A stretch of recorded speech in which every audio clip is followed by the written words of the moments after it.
一日二四，今日搞掂埋呢個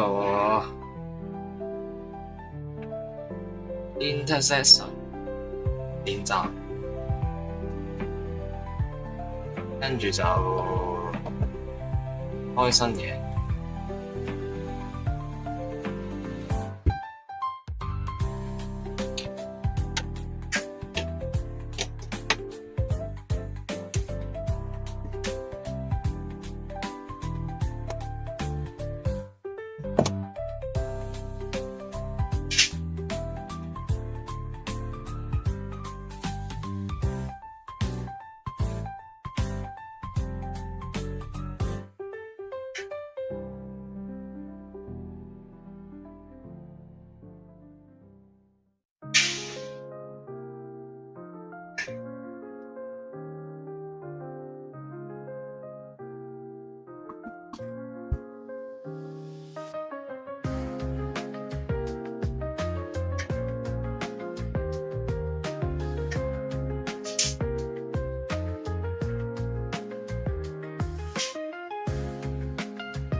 今日要記得一計時。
睇下先，邊度開始？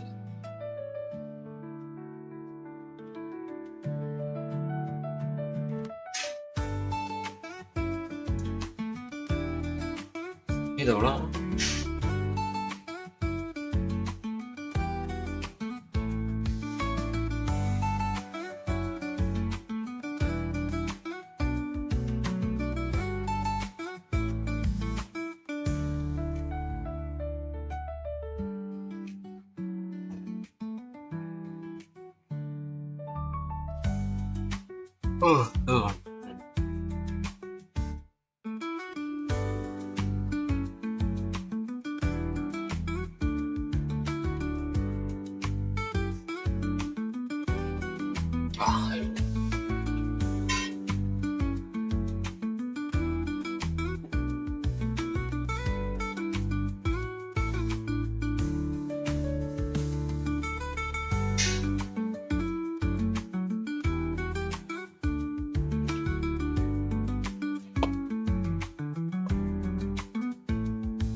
我台羽球员。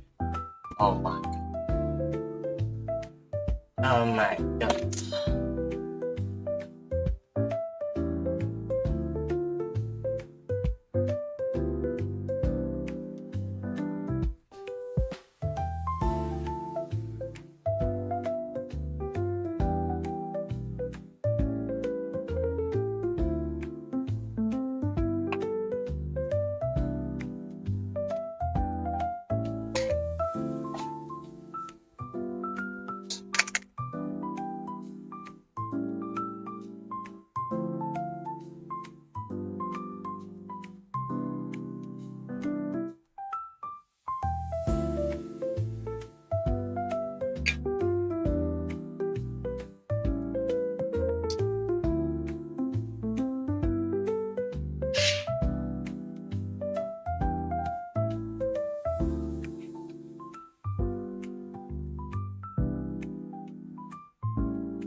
嗯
乱搞。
1秒。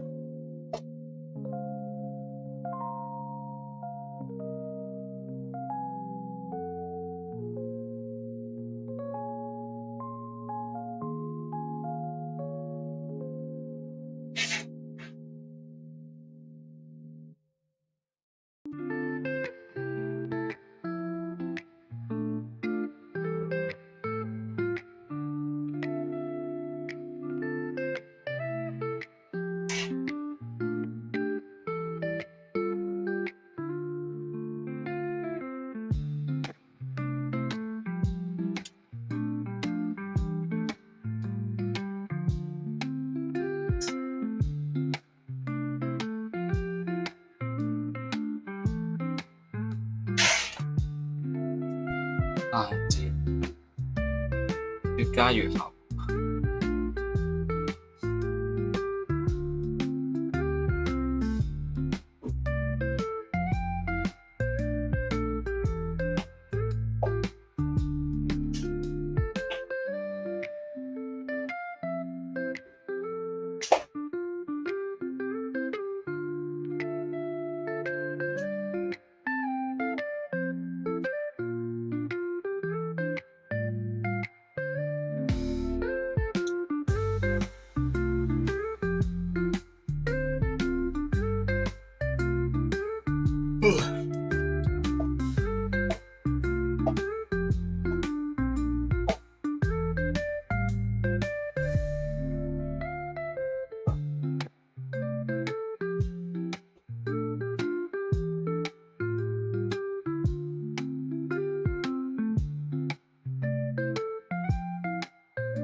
嗯嗯。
教练。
since I posted that video about drawing a box, and so I figured that there were probably some things that I could improve upon and explain a little better, and also ways that I could make the exercise of drawing a box a little bit more useful and valuable.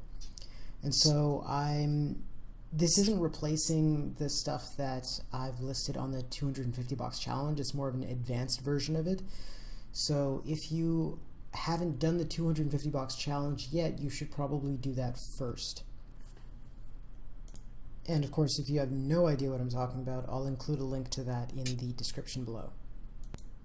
Now, this exercise should be particularly helpful for people looking to move on to the drawing everyday objects or drawing vehicles exercise, more specifically the drawing vehicles one, because it deals a lot with subdividing boxes, and if you can't get your boxes right, that's really going to have a heavy impact on the overall drawing.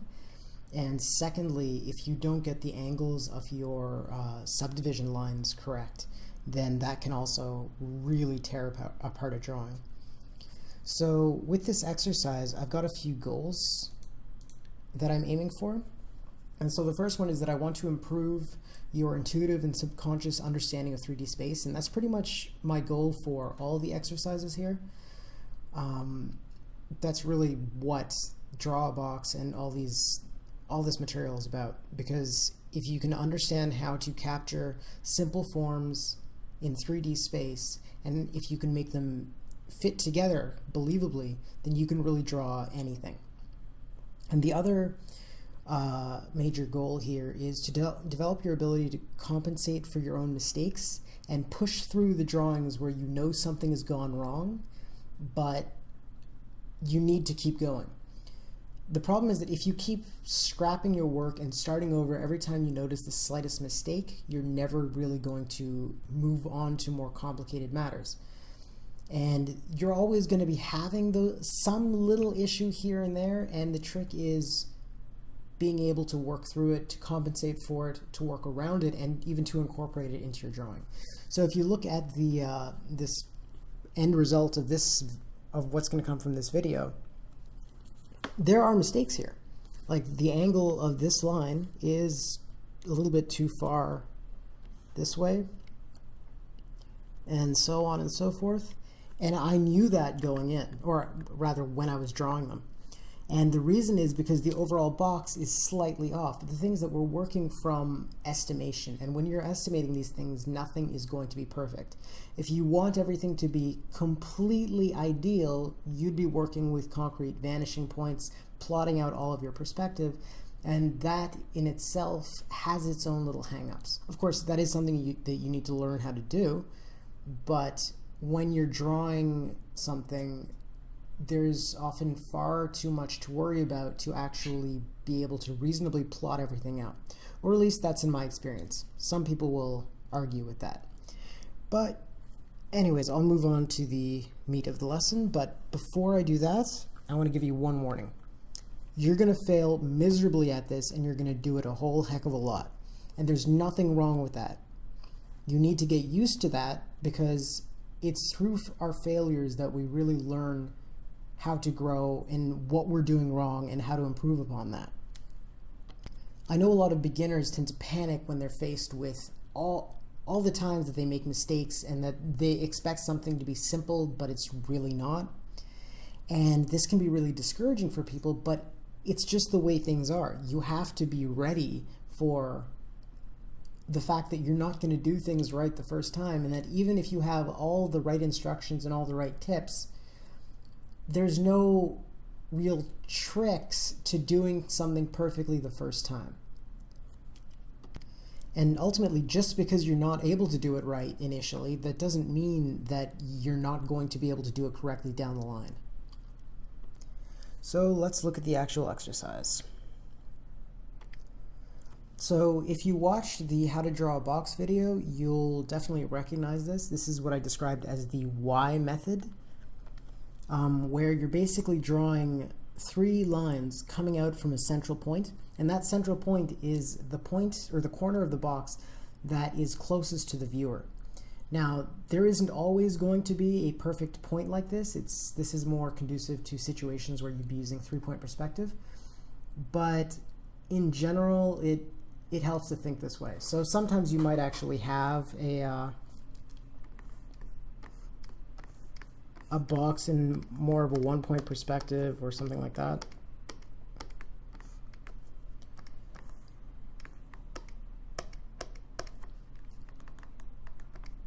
But even here, while you're thinking of this plane as being the what's closest to you, you really want to be focusing on this corner here. And so you're always going to be able to find some corner somewhere that you can use as this point here. And so your Y ends up coming out like this. That goes, okay, Z construct in the, that means ideally have as many different colors of ballpoint pens as you can manage.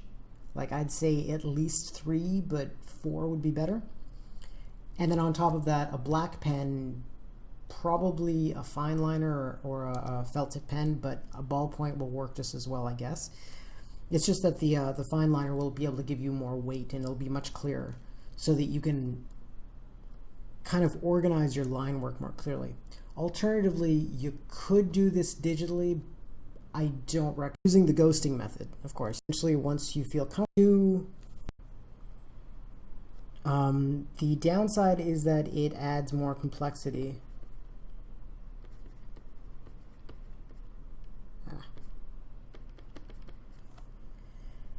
And will ultimately make the exercise harder. And while a lot of people see that as a very good thing, and it can be, it can also, if you pile on 2 challenges that you're very kind of crappy at, there's a better chance of you failing to meet either of those challenges, and your improvement will kind of slow down because of that.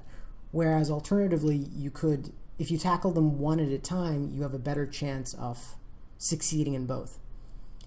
So if you're confident in your ability to ghost and you just feel like, well, I'd like to sharpen it up further, which is always a good thing, go ahead and do the ghosting method.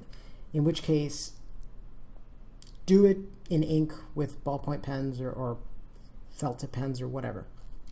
Now, if you want to focus on one thing at a time, and in this case, it's understanding how the box sits in 3D space and figuring out the angles of your subdivisions and stuff like that, then go with a ruler.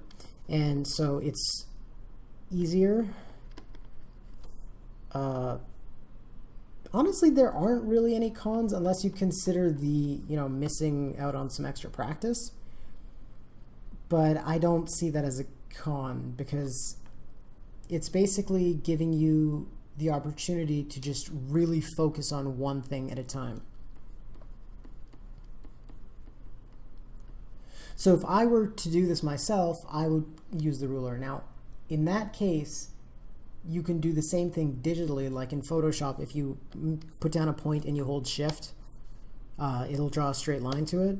That's what I do in pretty much all of my exercise and all of my demonstrations. So I would recommend doing that. It would give you a better selection of colors.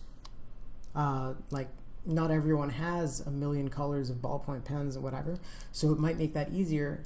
Still, there are a multitude of reasons why you would want to do it traditionally. So I still recommend that above all else. It is okay to do it digitally though. I definitely went off on a tangent there. So yeah, okay. So here in this step, we want to draw, using this one line that we had here from our Y, we want to construct 2 more lines, one on either side, going off towards the same vanishing point. So obviously this vanishing point is going to be way off of our page. We're not actually drawing it. But we want to have an even amount of convergence between this line, all running towards somewhere in the distance where they would all come together in the same location. Now, the further away that vanishing point is, and therefore the less convergence that you actually have, the more leeway you have in terms of how far apart the actual convergence of these lines can be. So far away, you might actually get something like this, where they're actually meeting up, and it might be like that. Obviously, these aren't meeting to be. Now, when you're dealing with these numbers, you can always round. So in how much you're willing to round depends on your, there's a word here that I'm missing. I can't think of it, so I'll just call it accuracy for now. So if we were to round this, we could round it to 0. Now, if this was really close, if it was like right here,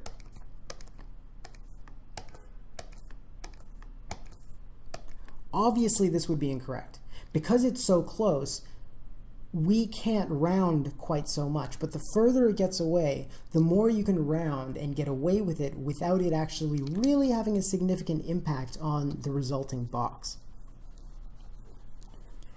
So basically, the gist of that is, the further your vanishing point is set, the less accurate you can be. Obviously, you always want to strive to be as accurate as possible, but, you know, we're only human. So the point here is that we just want to have some convergence between these lines. We don't want them to be doing the opposite of converging, meaning we don't want them to be converging in this direction. We always want it to be converging as the lines go further from us, which is just the basics of perspective. So next, we do the same thing for each of the other lines. And note that I'm using different colors here because it just helps keep things clear. And you've seen what the end result is, and if you're doing that all in black, it could get really tricky to keep track of.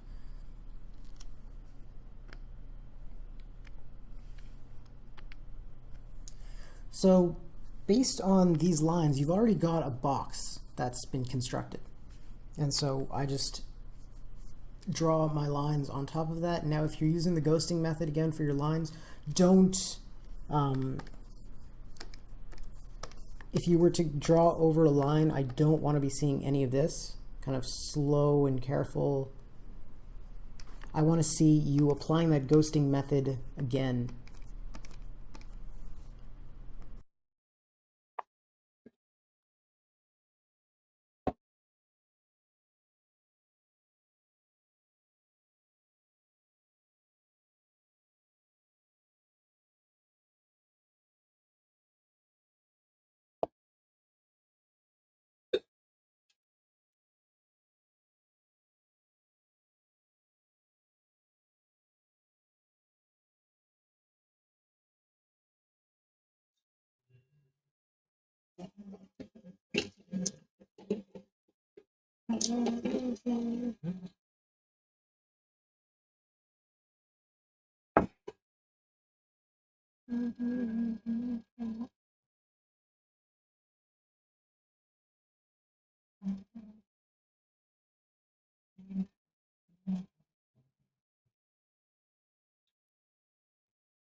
都好低嘅。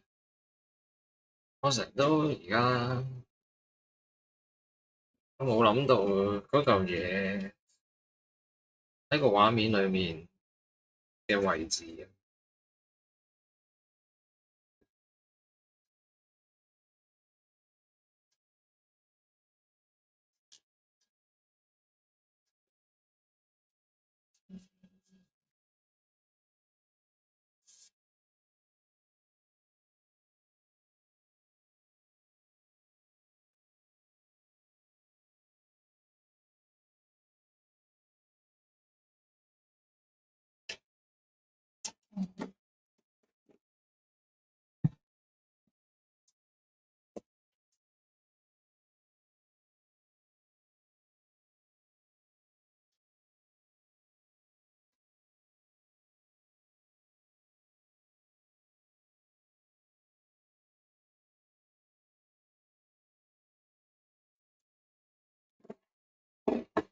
嗯 Going to get wavy, and that's just not a habit you want to be reinforcing.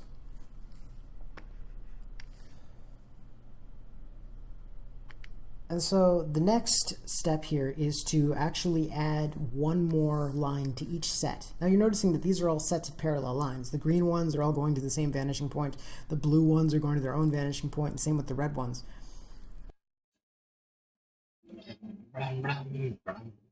用間尺定咩㗎？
And this, thinking in terms of these sets of parallel lines is very useful because you're going to be using each of these as sort of hints in terms of how you're going to orient lines in the future. So always think about, whenever you're going to draw another line, think about what lines are parallel to the line that you're drawing, because that means that it's going to kind of establish the bounds of the possible angles your line is going to be drawn at.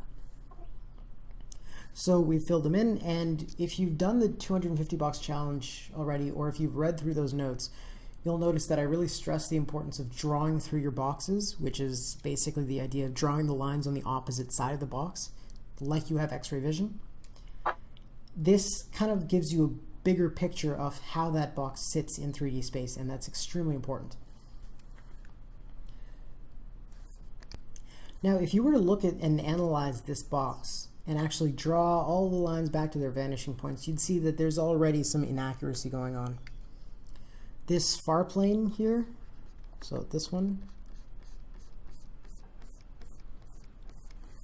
is probably a little bit too big. The convergence on these blue lines here is probably not, or at least this one is probably not enough. It might have been better like this. But, you know, I made my mistake, and I'm not, if you correct these mistakes now, you're just going to highlight the blunder. And when you're practicing, it's a good idea to correct, but it's better to separate that from the actual drawing process, because you don't want to get into the habit of, oh, I made a mistake, oh, I'll just quickly correct that and then make that better, because you're only going to add more muck to your drawing, and you don't want to do that, especially if you're actually working on a final drawing. That's a terrible idea, because you don't want to be calling out to people, hey guys, look, I made a mistake here, look at how wonderfully terrible I am. And so instead, we basically just need to roll with the punches. This is the box that I have. I need to work within it, but I understand that some things are now going to be thrown off. So because this back plane here is too big, or this one here is slightly off, when I actually subdivide it and find the center points of those planes, they're going to be off as well.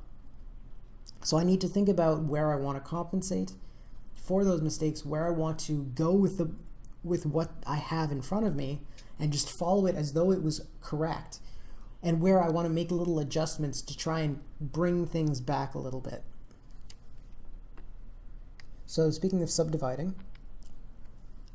here I've found the center point of each of my planes, and now I've covered this in other lessons, but I'll mention it again here.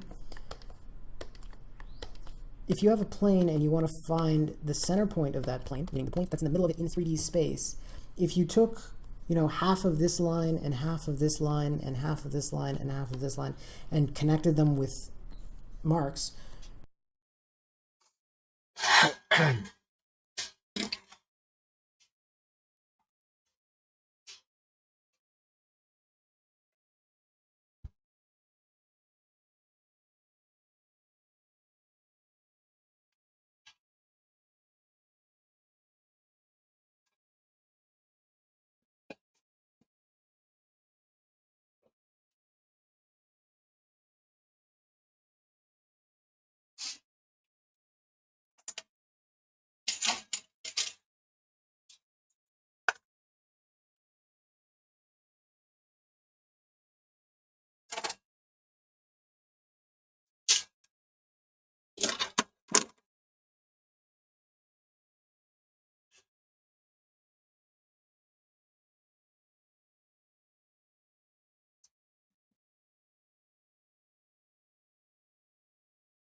That's obviously actually not even what I did. But anyways, if you were to try that, you would not find the center in 3D space. You'd find the center of a 2D shape that looked like this. To find the actual true center, you need to connect the diagonals, or the corners rather, diagonally across the plane, and where they intersect with each other, that's your center point. So that's exactly what I've done here. And the reason I've done that is because I want to subdivide my box. So the first step towards subdividing would be to draw one of the lines that passes through the center point of the plane. So here, I've drawn this line here. You'll notice that I've offset it slightly from the center because I want to compensate for my mistake here, which I mentioned earlier. And the angle of the line itself, I'm getting from looking at this line here and this line here.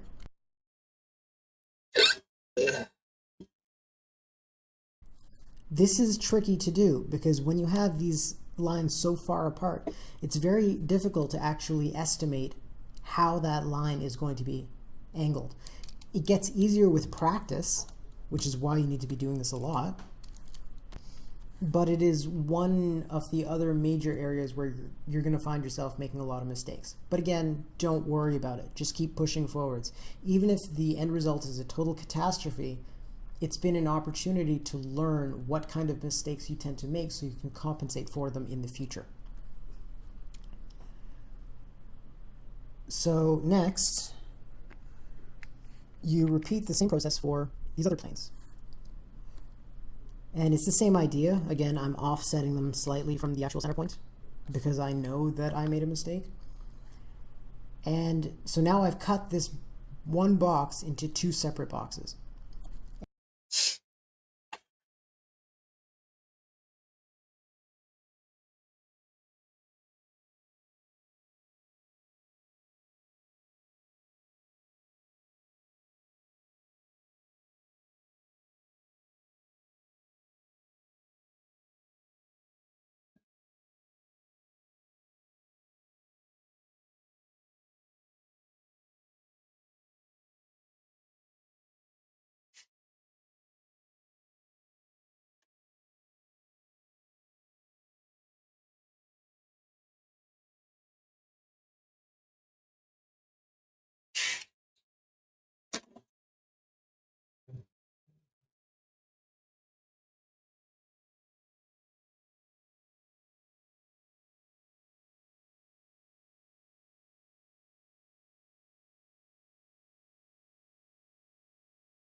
And I want to do the same thing in the other dimension.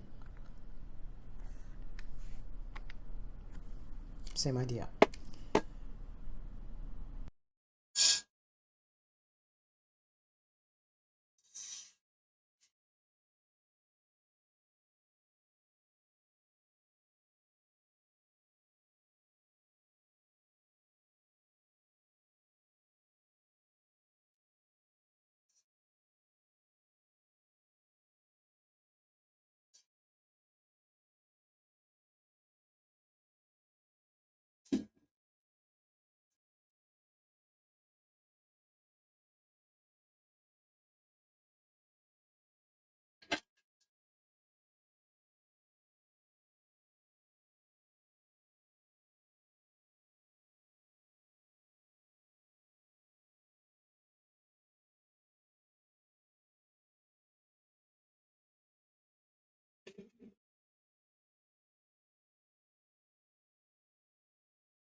Now, I've got 4 boxes stacked on top of each other. I could subdivide them in this, like subdivide these as well. But to be honest, I kind of forgot to. So whatever, depending on the proportions of your actual box, you may want to do that if it's more equilateral. But this one I drew it quite skinny in this dimension. And remember, when I'm saying boxes, I don't necessarily mean cubes. Try this with boxes of all different kinds of proportions. Long boxes, tall boxes, whatever, it doesn't matter. Just make sure that you vary them around so that you're not always practicing the same kind of configuration. You want to be able to do all sorts of things. Most objects are not actually going to be perfect cubes.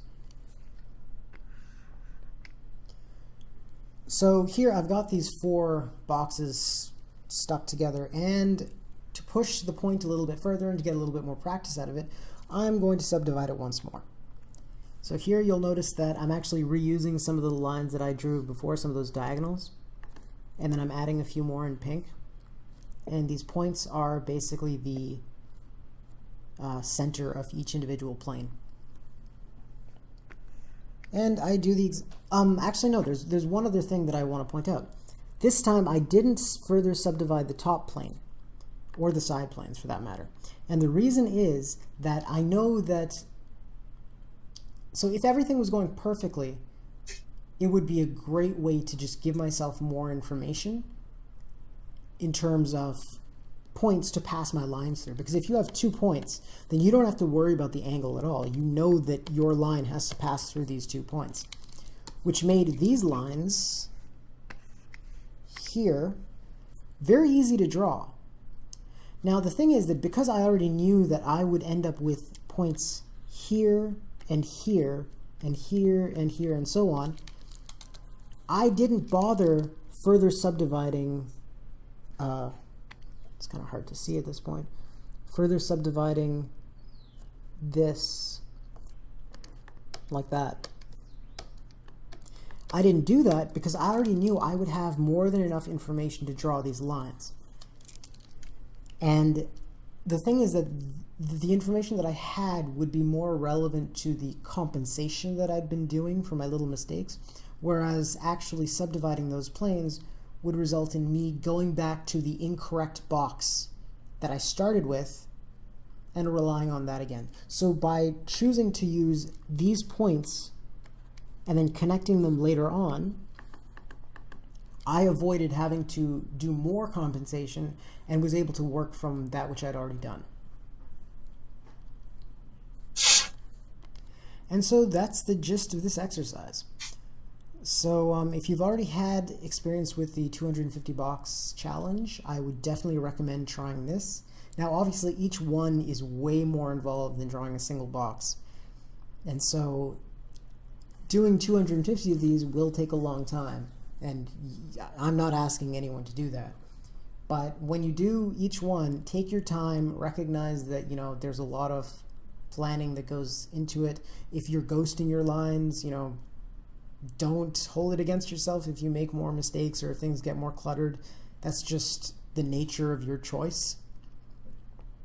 And don't worry about, constantly making mistakes, because it will get better.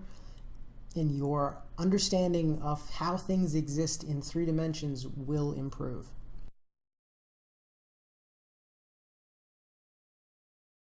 有傻星 Thomas，你全家都傻。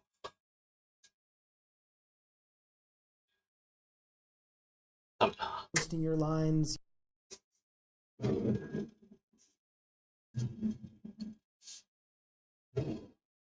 俾唔俾？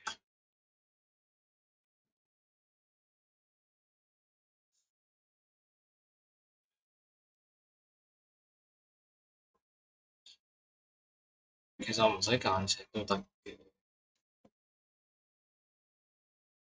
不過就嘥啲時間。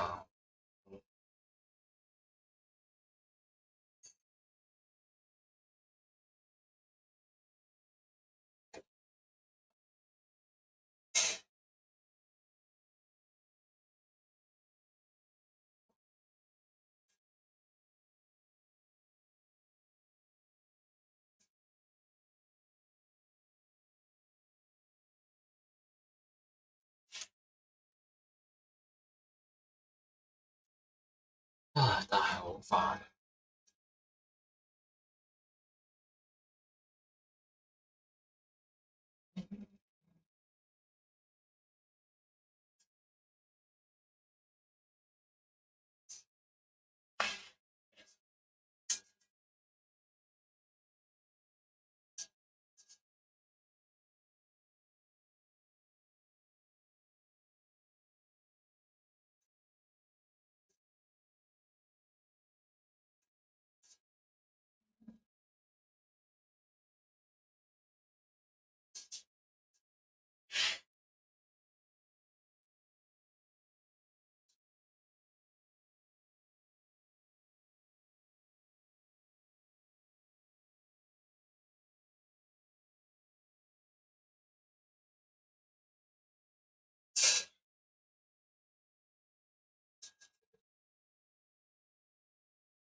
等等先，我睇唔到啦，有少少。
有啲難睇啊。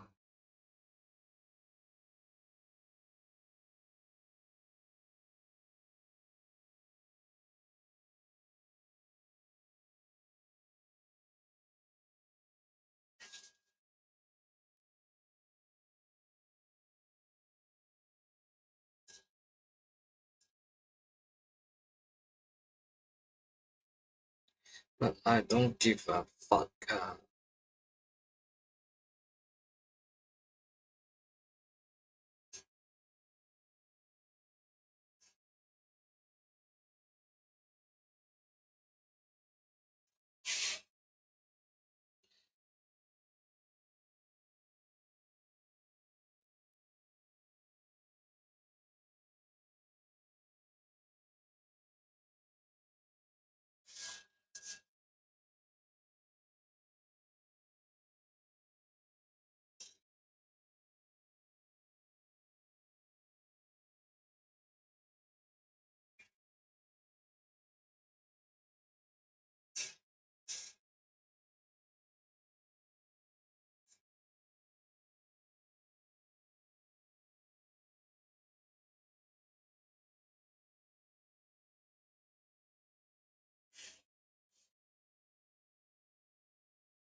哇！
呢個好難描，好難描。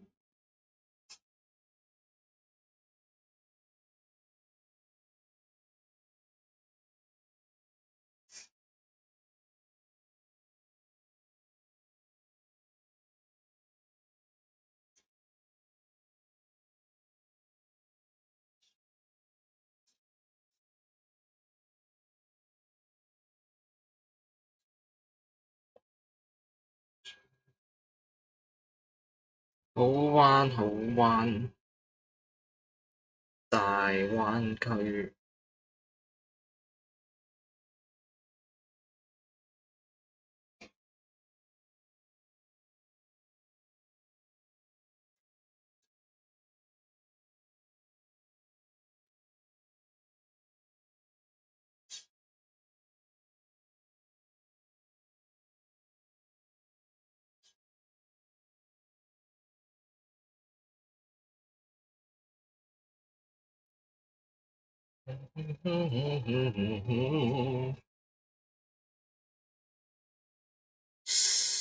Holy shit!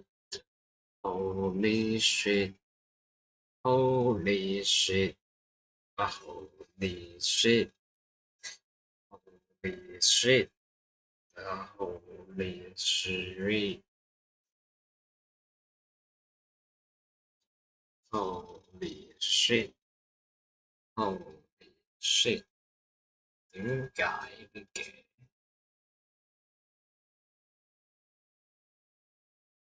哦，呢度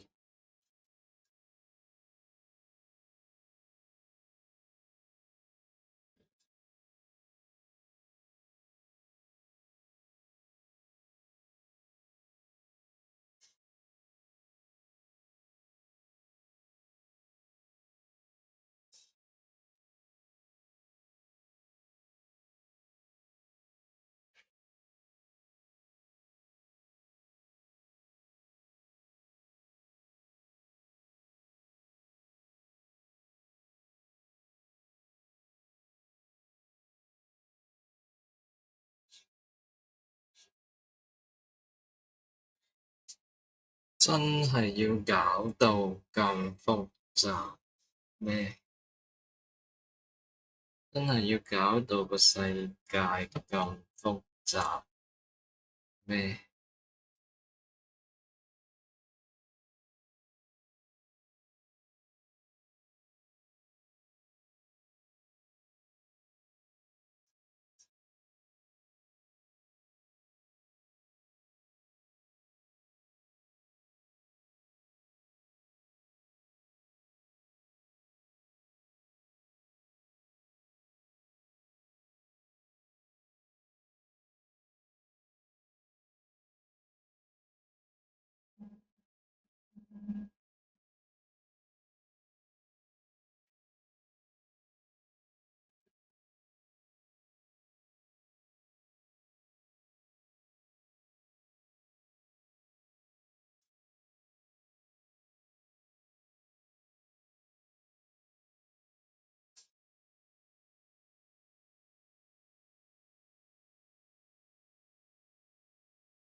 ham 硬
有準備8，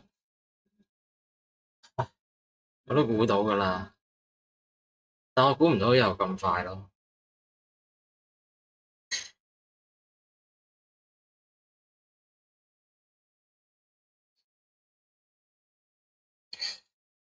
真係估唔到啦！即係我上一句係廢話，我講咗句廢話，sorry。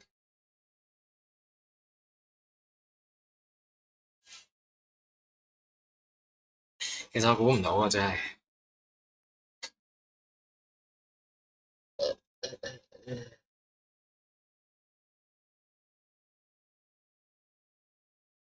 不過唔緊要啦，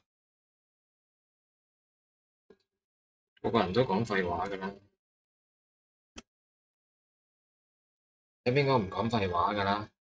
除咗我之外，冇㗎啦，冇人唔講廢話㗎啦。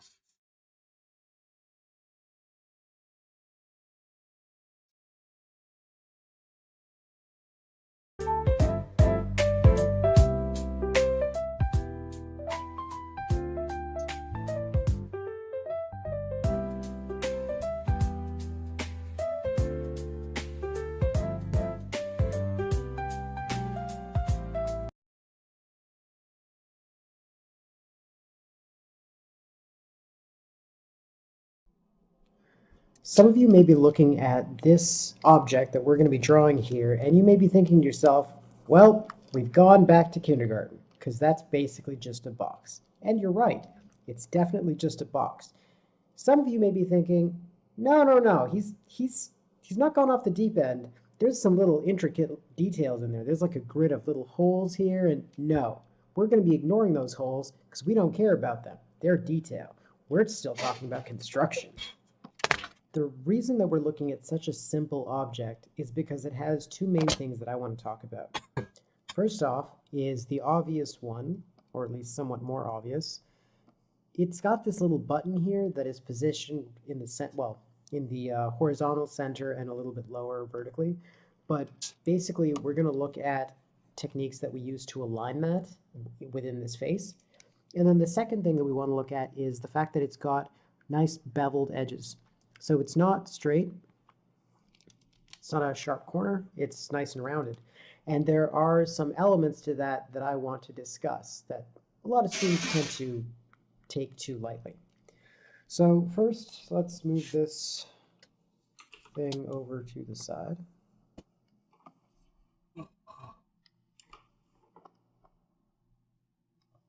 And we start off with a box, as one might assume. You're basically constructing this box without your vanishing points. You know, you should know where they're going to be, but you don't have to plot them in the page. The thing is, if you do plot them in the page, you're going to be implying, because they're going to be so close together, you're going to be implying a certain sense of scale that really shouldn't be applied to an object this big. Because with your vanishing points in the frame, the convergences will be so dramatic that it'll be implying really large scale, or that the object is very close to you, and you don't really want either of these to be the case. So we've got a fair bit of time before these lines start converging in any noticeable fashion. They are still converging. It's just not dramatic at all. It's quite shallow.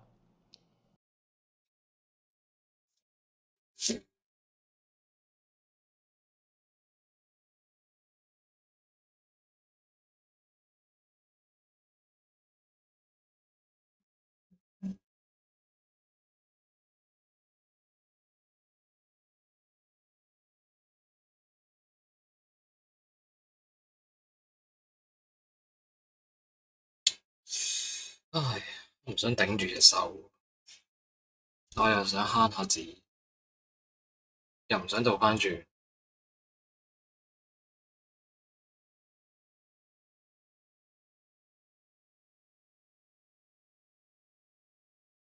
畫唔畫到啦？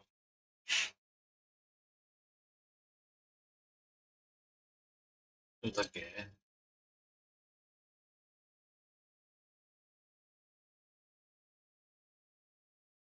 都唔係唔得嘅。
呢個應該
入面都要畫。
So next, we want to look at how we're going to position this button. And in order to do that, we are going to subdivide. We're going to subdivide all of these. 我用唔用間尺好咧？佢話可以用間尺，但係練咗咁耐冇理由而家用間尺㗎，冇理由㗎。咁我練嚟做咩啊？係嘛？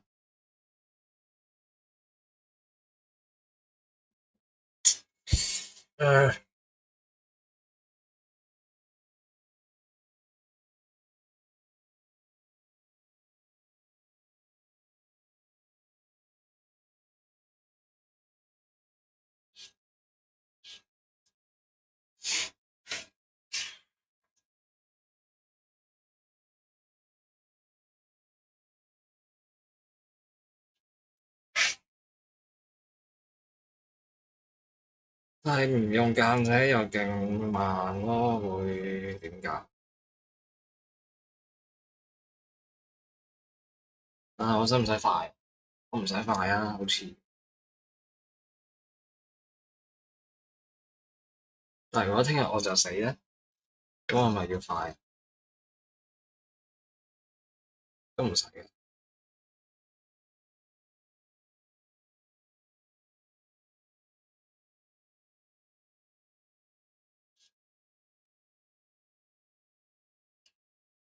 都唔使嘅，咁算啦。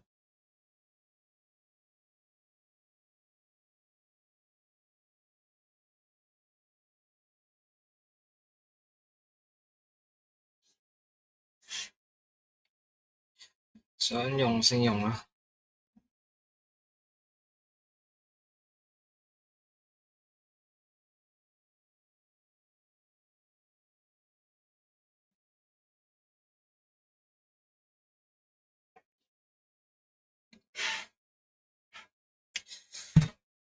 Wait，一樣嘅呢條，有冇咁啱啊？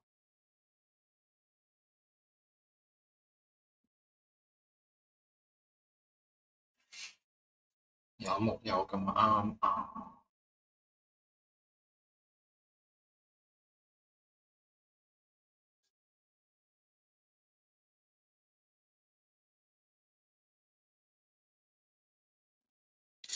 好頂手啊呢度。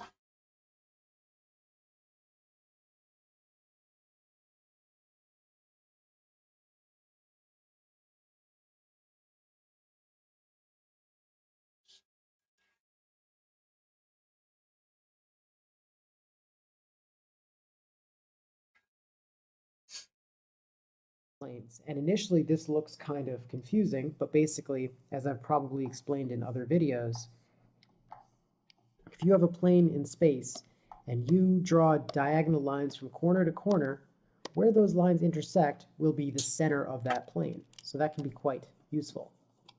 感恩嘅係我真係畫到直線。 Next, we create, or at least we find these center lines. And the key to this is that they're passing through the center that we've defined, and they're also running towards the same vanishing points as other lines of this box.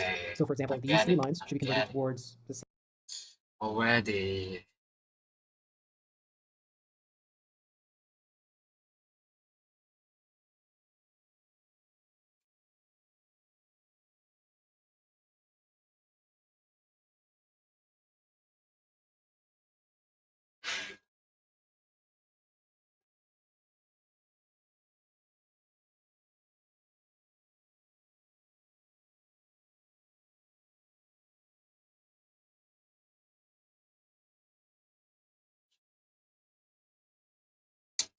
又撞咗一條線，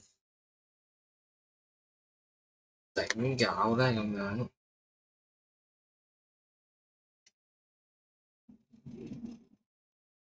咁樣頂搞啊！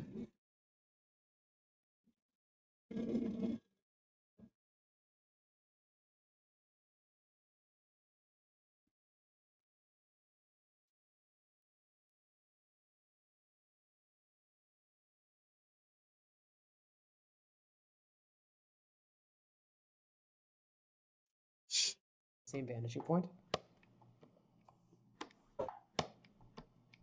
And these three lines should be converging towards the same vanishing point as well.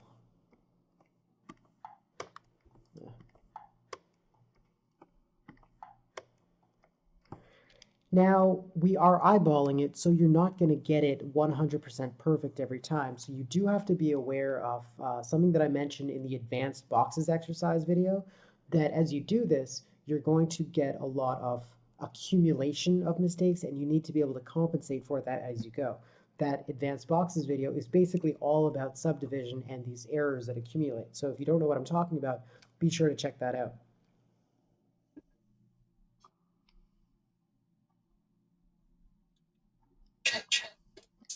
So next, I do want to jump over to the beveled edges a little bit. And what I'm doing here is I'm kind of establishing these lines, and it's basically going to be where the box goes from having a straight plane to suddenly turning. And so we can kind of pin that down to these two locations. The actual curve falls between this section. We're not going to care about the curve for a little bit.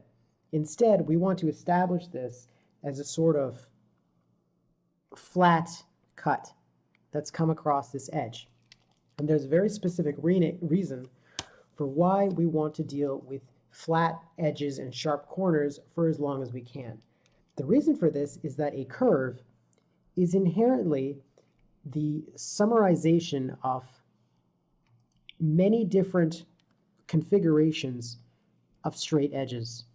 So that could be, if you're looking at this curve, it could be suggesting this trajectory. It could also be suggesting this trajectory. And really, the number of options are infinite. A curve is like, it's like a vague answer. And if you remember back to what I've talked about construction a lot, where every phase of construction is answering some sort of a spatial question or solving a spatial problem. And a curve is or at least a curve drawn just arbitrarily is going to be a vague answer to those questions. Because of that vagueness, if you leave your curves just to behave that way, your constructions are going to feel less solid because you don't have clear answers to all those questions, and so it ends up feeling a little bit flimsy. We can get away with this quite a bit when we're dealing with organic forms, just because of the nature of the objects.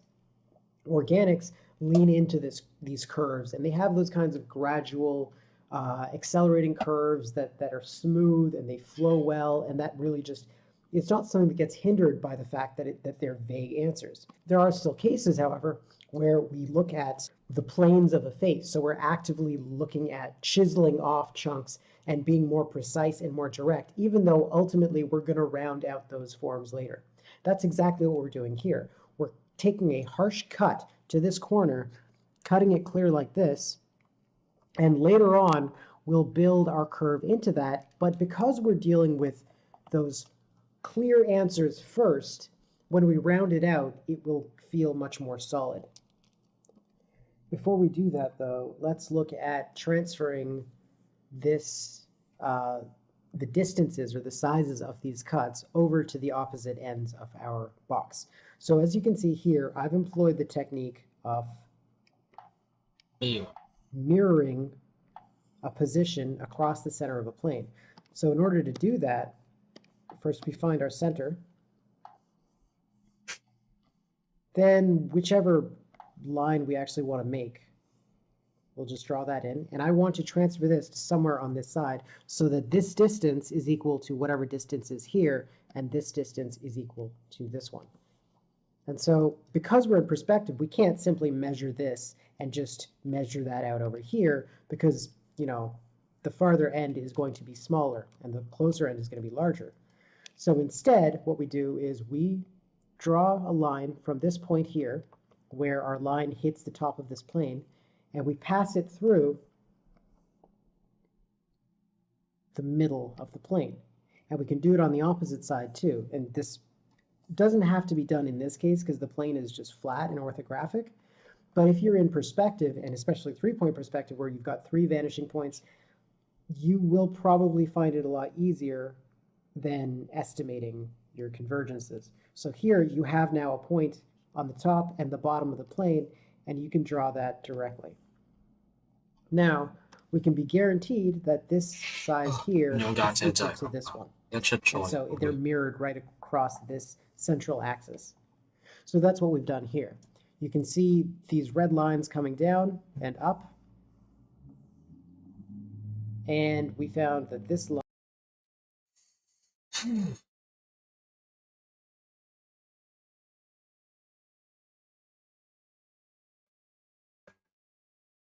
呢一點冇理由用眼睇啊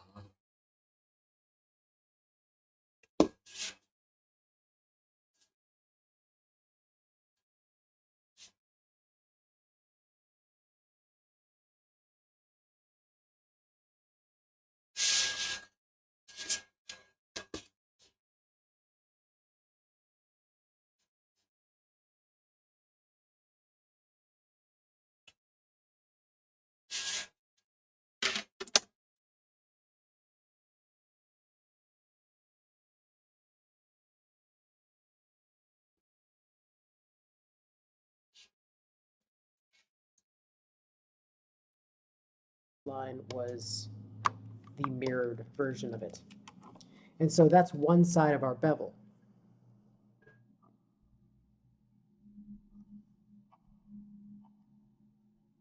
Next here, I'm just transferring it over by using the simple drawing lines that converge towards the same vanishing point. So the same way we estimate our convergences, I've done that here to draw a line across.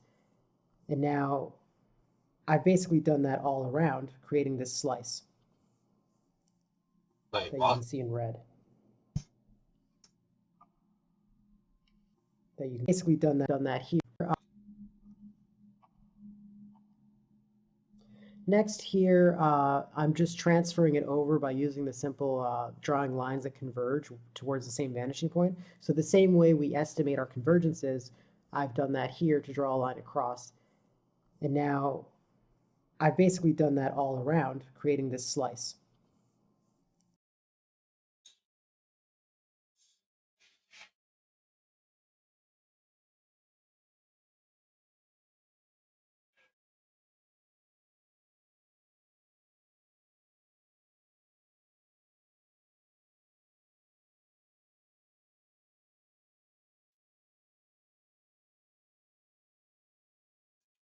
Oh my god！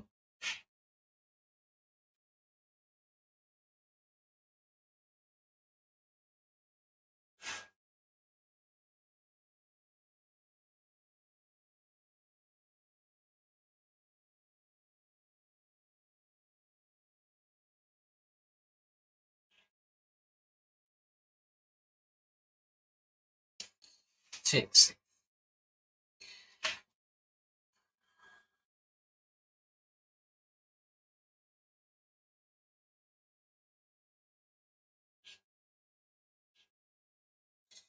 哇，好難喎！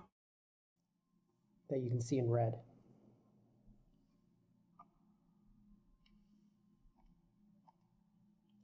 Now I can do my straight cuts along this front.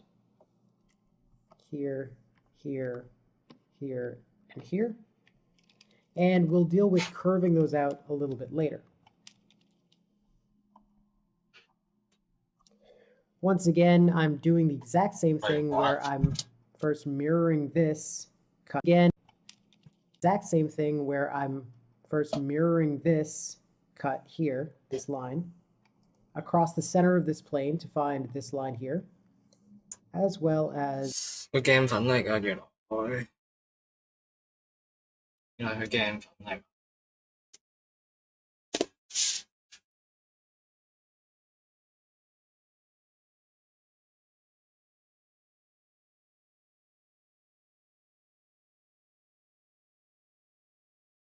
所以畫埋條線出嚟，畫埋啦，唔爭在啦。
定彎條線。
D 你個 DD，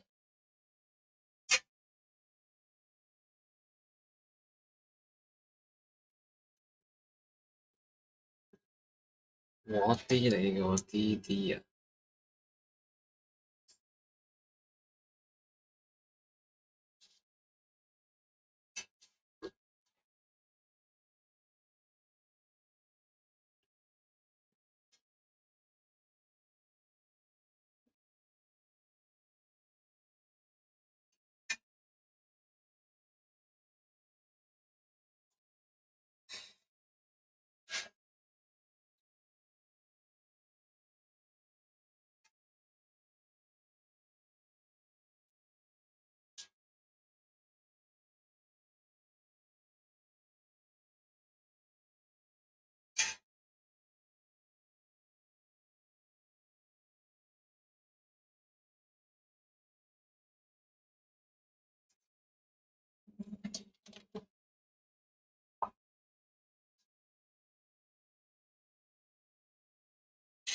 呢條什麼 J 啊？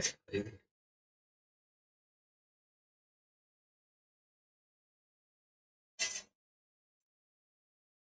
哦冇嘢。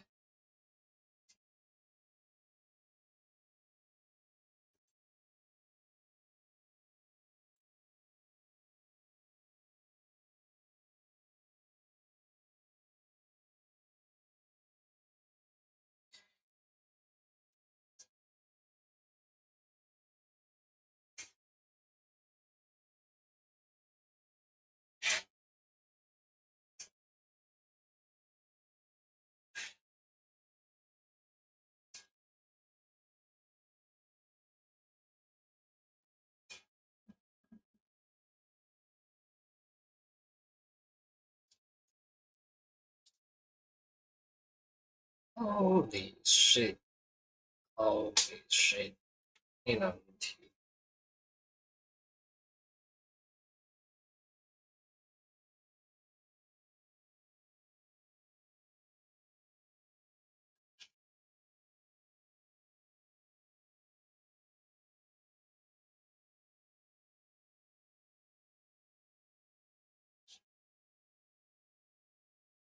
線一多就好鬼亂。如果我要 keep 住用 ghosting 嘅，我就唔可以重複啲線，即係我要盡讀。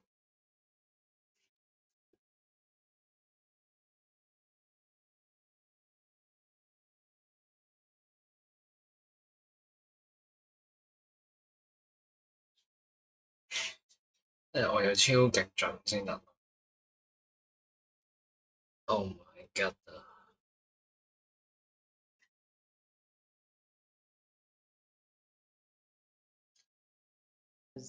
This one. And then we're doing the exact same thing again where we apply the convergence of the lines to estimate where this end is going to be. And so it's basically a combination of those two tricks. Some of these we can just mirror them across the plane. Others we don't. It's going across two different planes, and so we're just going to estimate the convergence with the other lines towards our vanishing point.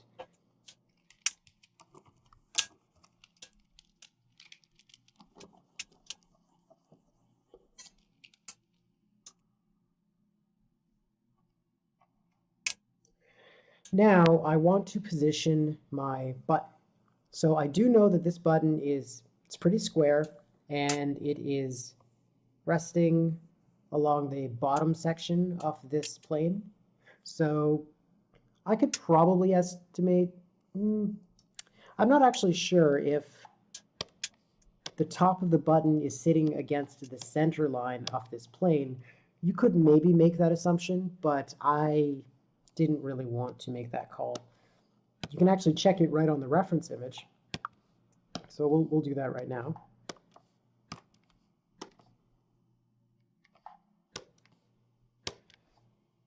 But in the actual drawing, I have not made that assumption. It does appear to be roughly around the center line, so that would have been useful information. I eyeballed it, and I just put one line, one vertical line, and then I mirrored it across, same as before. And in this case, I just drew two converging lines parallel, or at least converging towards the same vanishing point.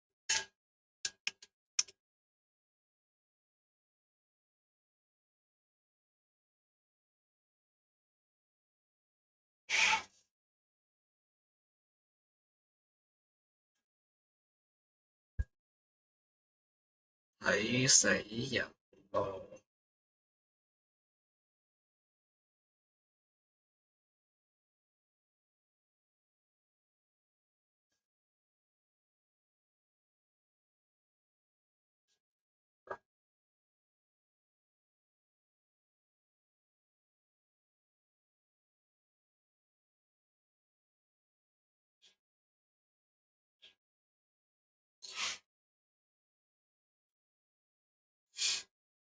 跟住嗰個位啊啊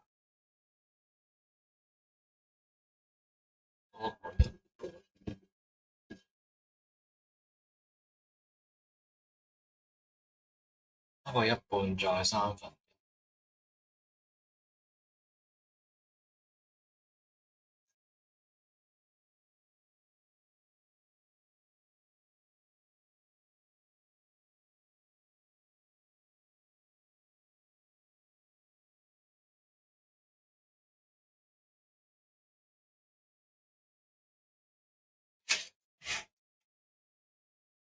即係咁樣啦，係嘛？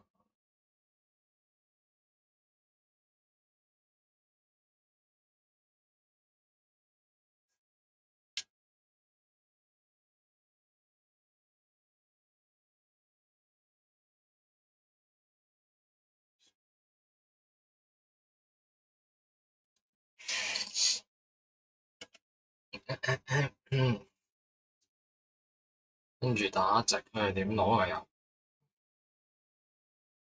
靠估咯喎，真係。一半再一半，條邊。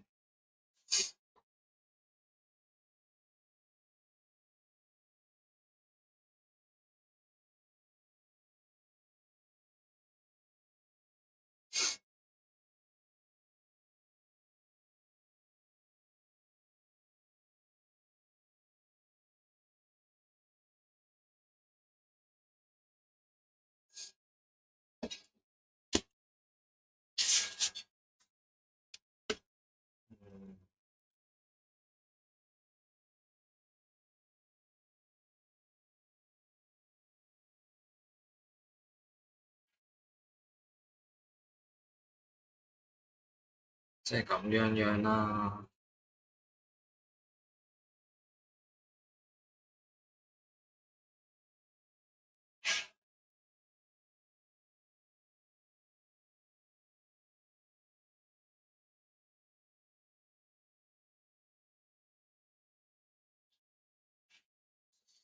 跟住呢度就 mirror 啦，可以。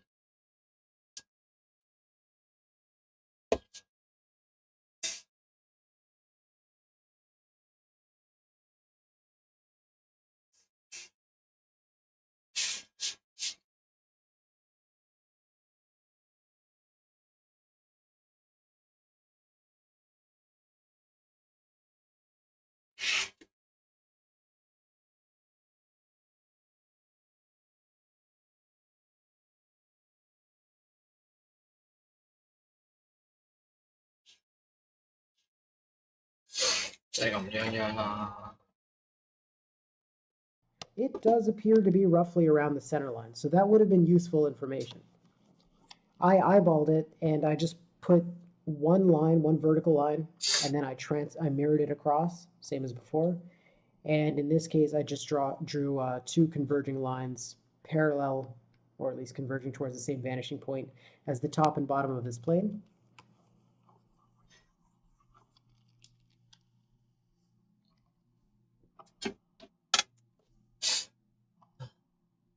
Then I inset a plane inside of this kind of rectangular or squarish cut.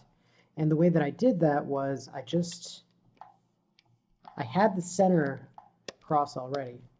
Or no, I didn't. I drew that in. So I did the center technique where you do the diagonals. And I picked a distance in on this cross. And I just drew down to the next line and then across to the next 師傅啊，咁 diagonal, 樣睇 and 點 up, 睇啊， and 師 across 傅 again. 嚇？咁樣睇個屎忽啊？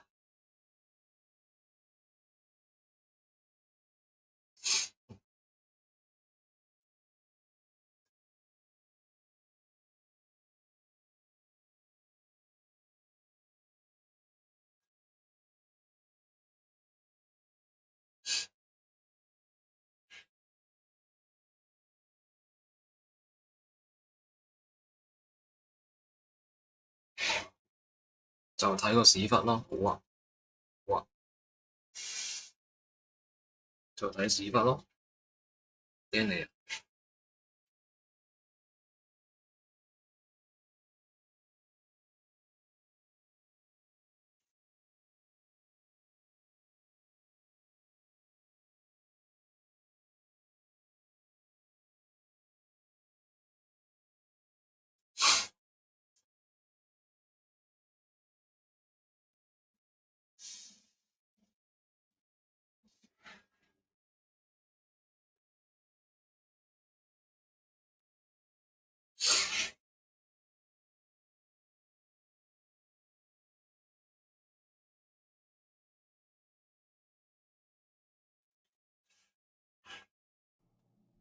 ！And that gave me a pretty reasonable space inside. I was actually a little bit less than accurate, but oh well.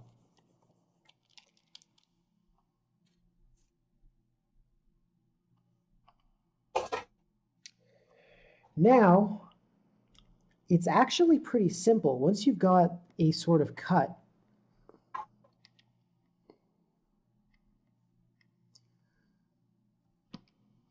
you can round that out pretty easily by staying as close to it as you can. You want your lines to diverge from these straights just slightly at the corner and then return to it. So if I were to show you a single corner like this, 即係而家 corner 咗呢啲位啊。 most of the time we're staying along this line and this line, and we're only slightly diverging from it to create a smooth curve right along the corner. It's a fairly tight curve, and if we wanted to make a wider curve, we could do that by simply having more straight lines involved.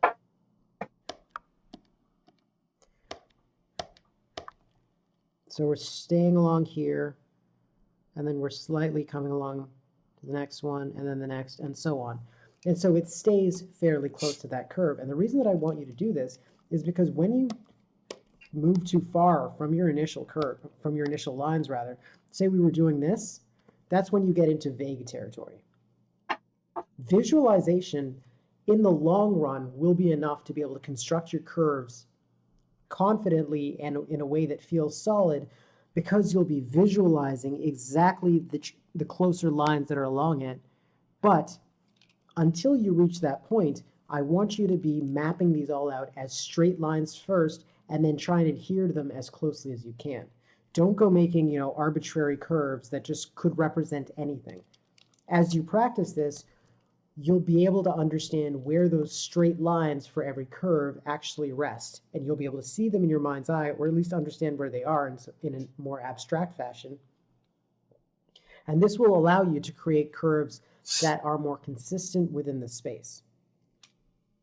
It really comes down to when you're thinking between 2D and 3D, because when you're drawing an arbitrary curve, you're inclined to think about how that curve flows on the page itself.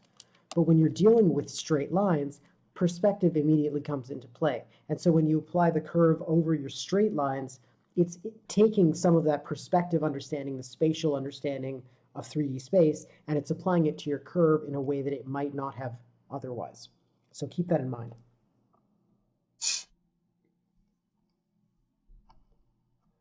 Now, the last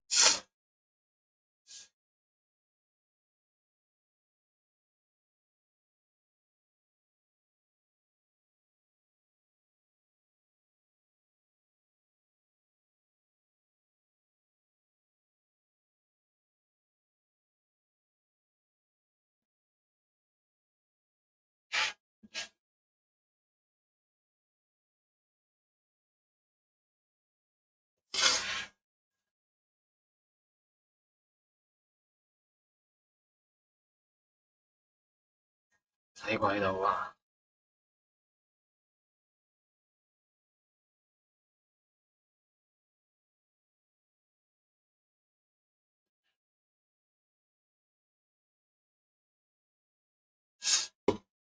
！thing that I'm doing here, well, not the last, but there's a few more detail-based things, but here there are little inset curves along the top here. And I decided I'd go ahead and add those the same way that I did with the button, where I drew, I already had my center found.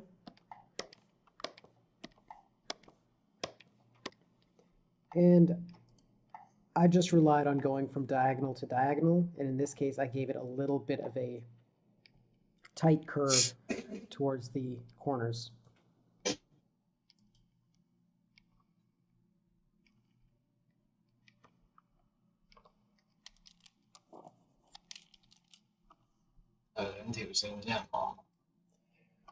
From here, it's really just a matter of line weight, so I'll get rid of the red.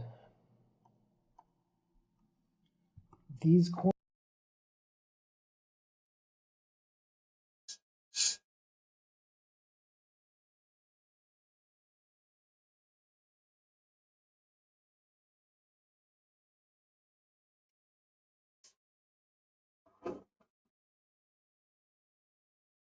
I don't know。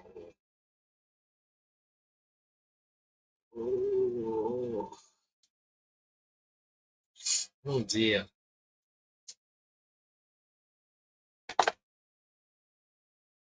我唔知咁樣畫嘅話，可以睇到啲咩？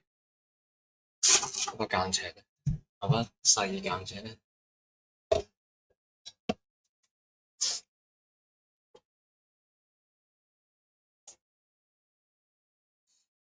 我唔係間得。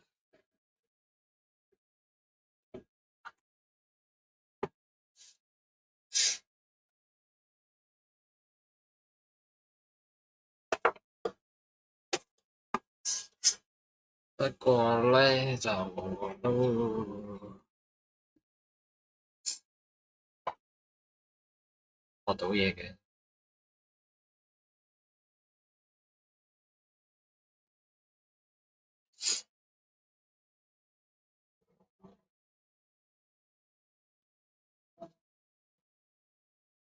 喂，但係咁樣點睇啊？咁鬼亂，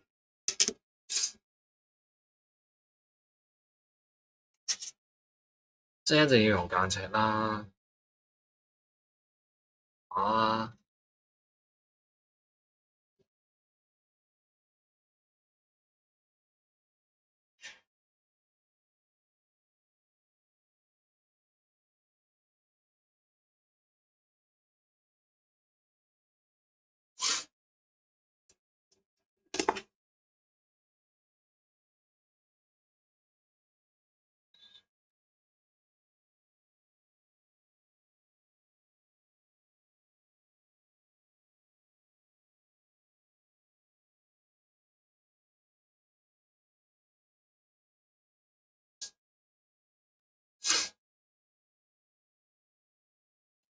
I don't know. I don't know. I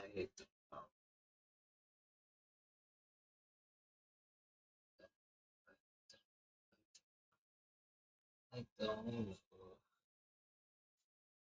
I don't know. I don't know.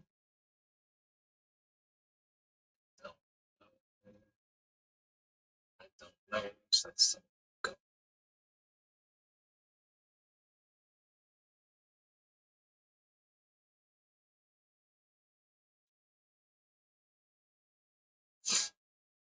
See, I'm see.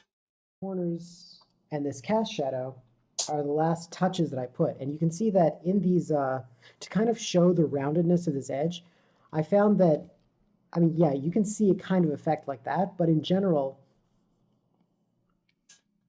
a cylinder actually is probably the best analogy to use. A lot of people will try and,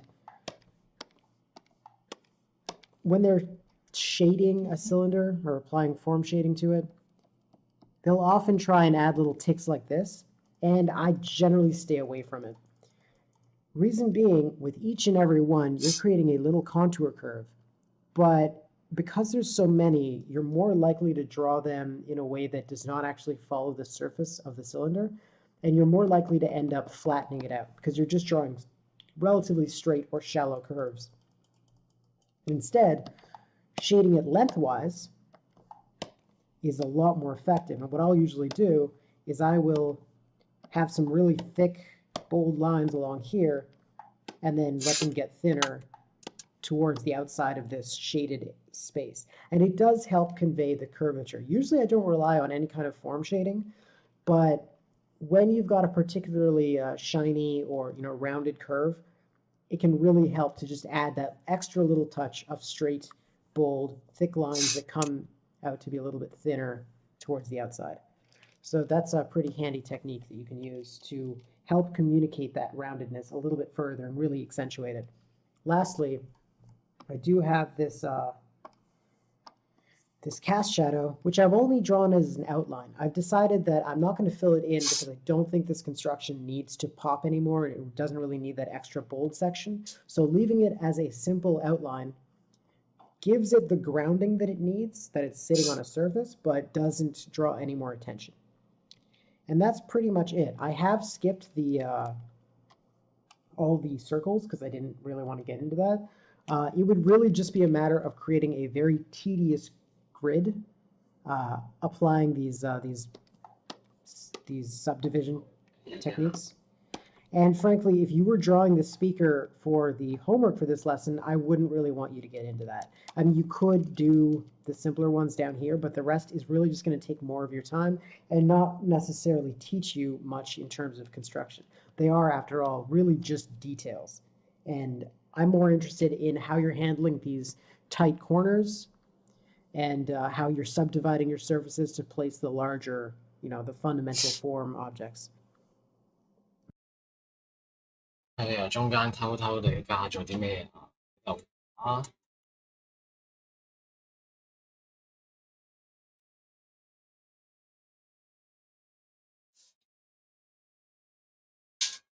加埋呢個先。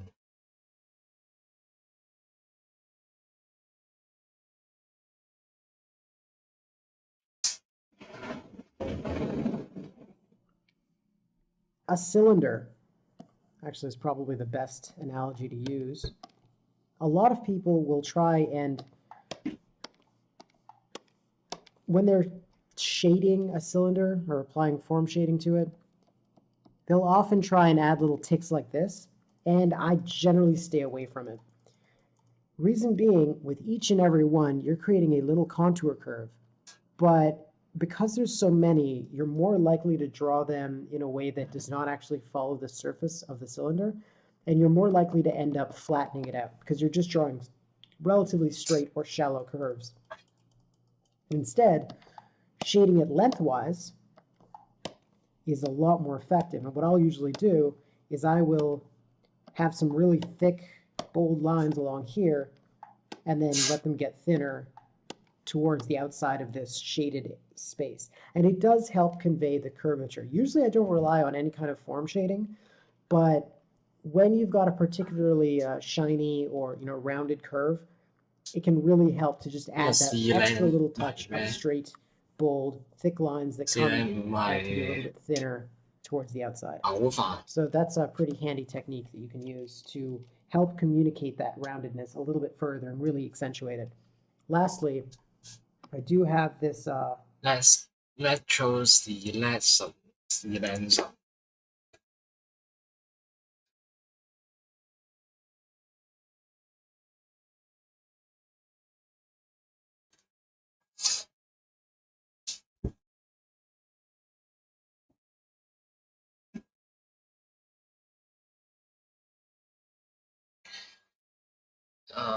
bam bam bam bam bam bam.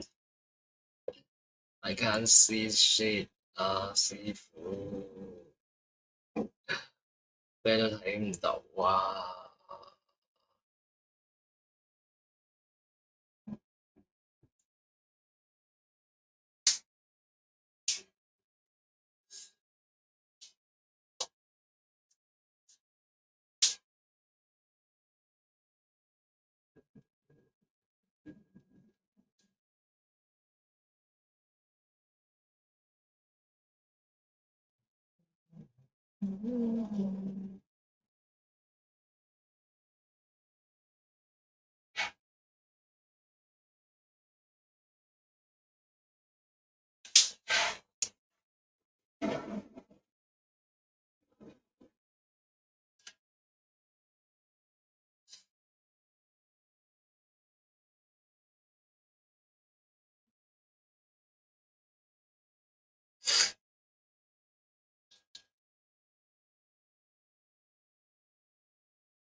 點解佢咁大？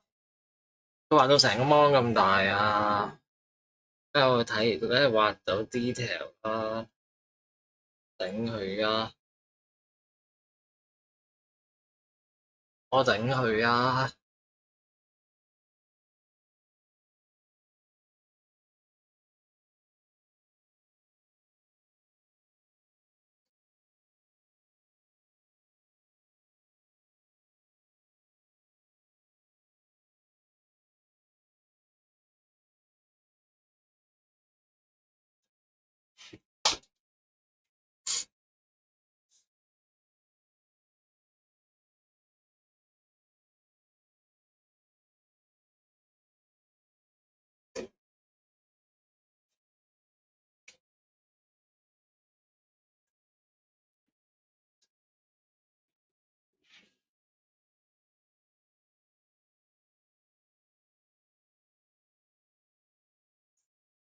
你真係逼人用電繪啊！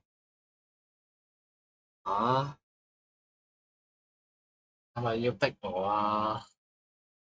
唔好逼我啊！你唔好逼我啊！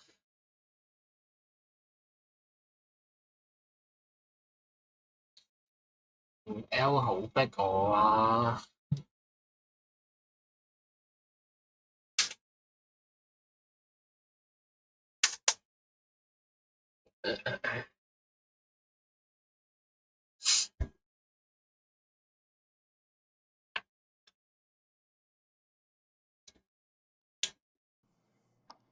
！this cast shadow, which I've only drawn as an outline. I've decided that I'm not going to fill it in because I don't think this construction needs to pop anymore. It doesn't really need that extra bold section. So leaving it as a simple outline gives it the grounding that it needs, that it's sitting on a surface, but doesn't more attention.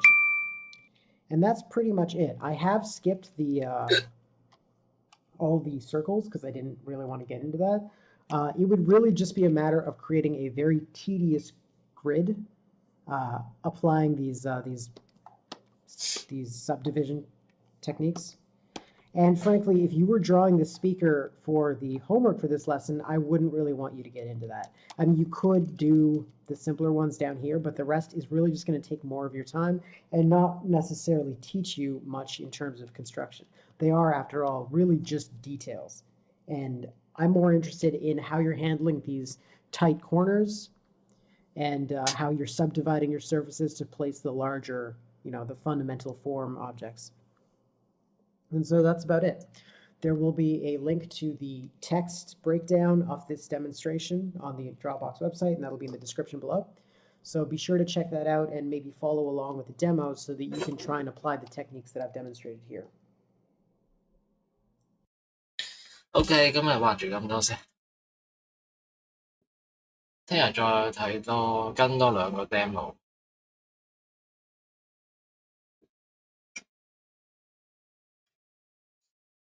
跟多2個 demo 就可以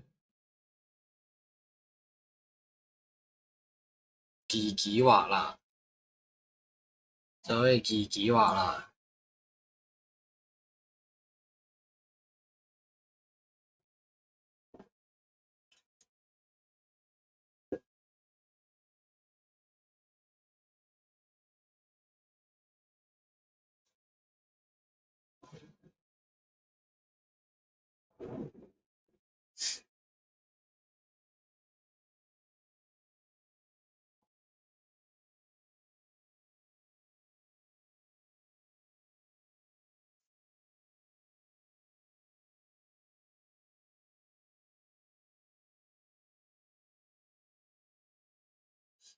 睇下先呢個影係點樣㗎？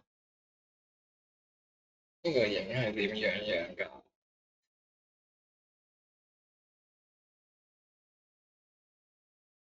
是但啦咁樣。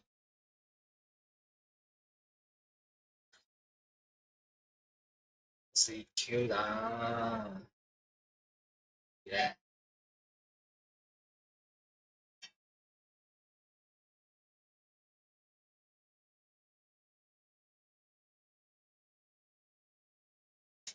yeah， 100。OK， 今日係咁多咯。今晚都唔知有冇，今晚唔知會唔會再開。因為我發現有啲攰，如果唔攰就照常開啊，唔攰就照常開，攰就照常唔開，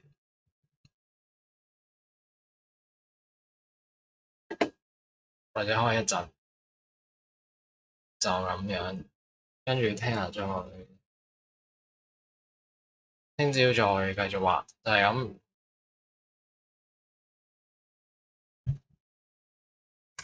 就係咁樣，開台打機好攰啊！就係開台打機。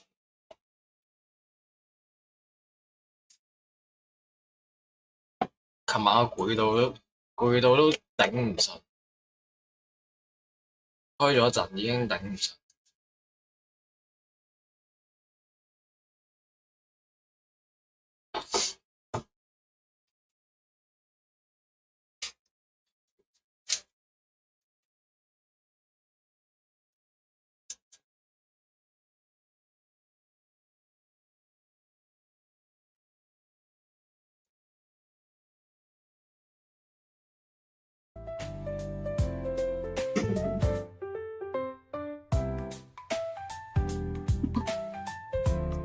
睇下點咯，今日可能好啲嘅。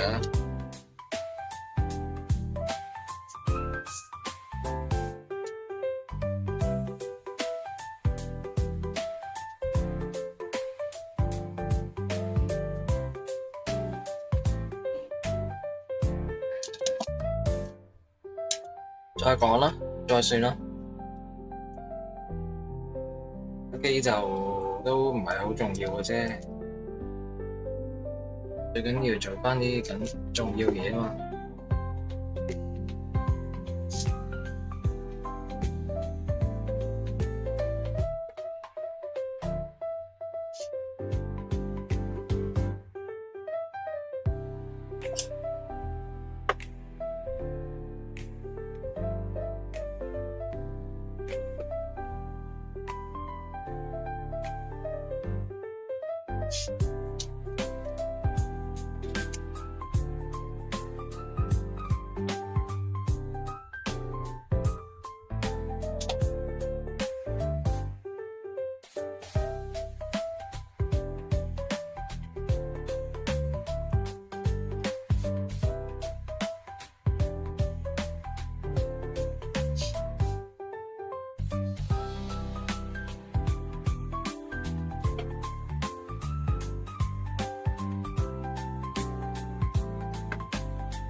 再講，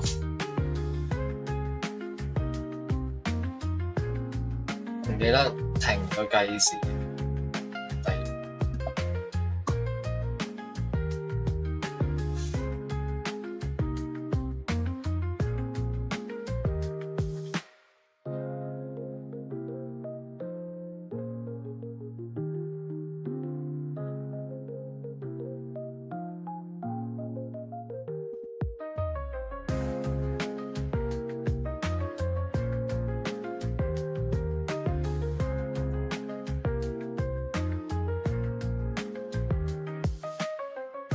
加翻粒啦，聽日000開始啊！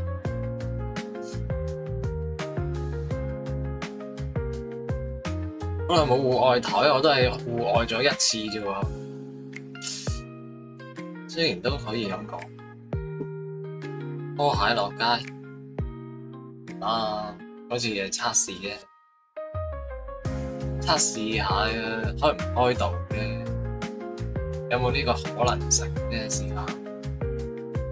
但係測試完之後就冇乜嘢開，發現冇乜嘢想開，同埋就咁用隻手攞住太麻煩。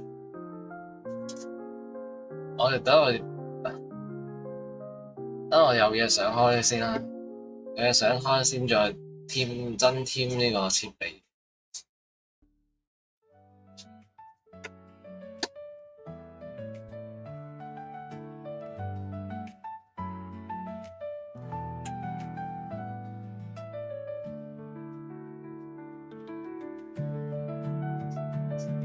我而家想開拖多過想踢拖，邊個想同我開拖啊？即刻開拖嚟啊！嚟啊！要唔要開拖啊？嚟啊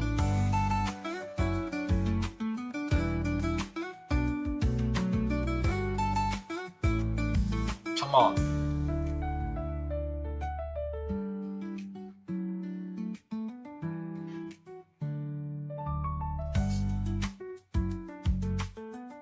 嚟啊！邊個驚邊個嚟啊？開拖啊！嚟啊！你出招先，回合制而家回合制開拖遊戲，你哋出招先。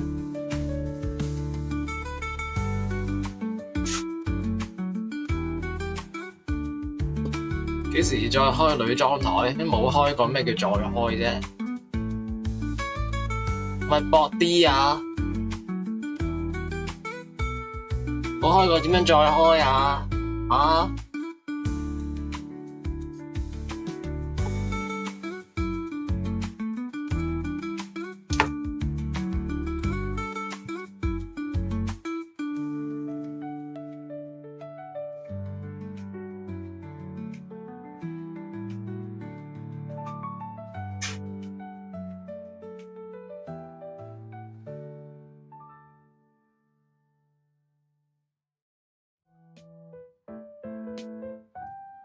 冇人出招，出完招啦。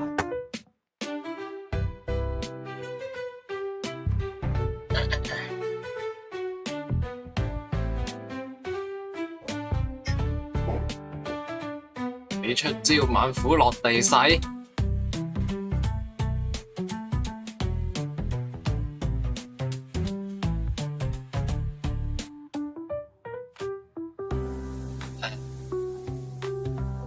我出招，港女咆哮。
日再出港女發出接嘅聲音，即係你一路馬虎落地勢一路接啊，好癲喎呢招！我淨係可以叫佢咯，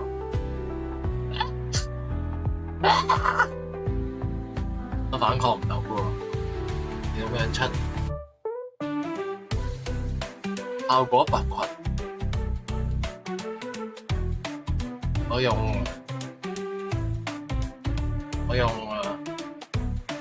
都 OK 到我用彈絕招，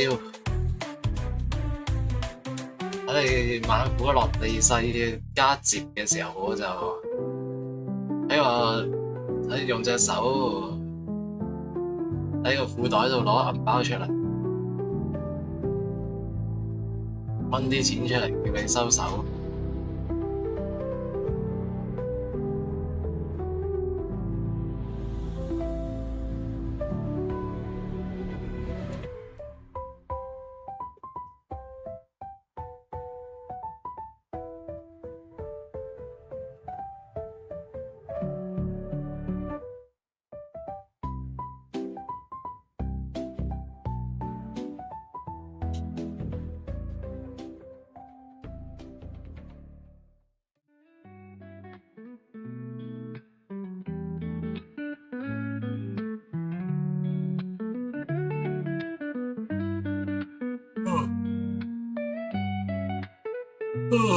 呵，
我招出啦嘛，我招出差唔多。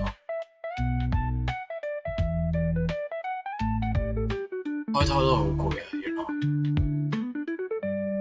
下次都係唔好開拖啦。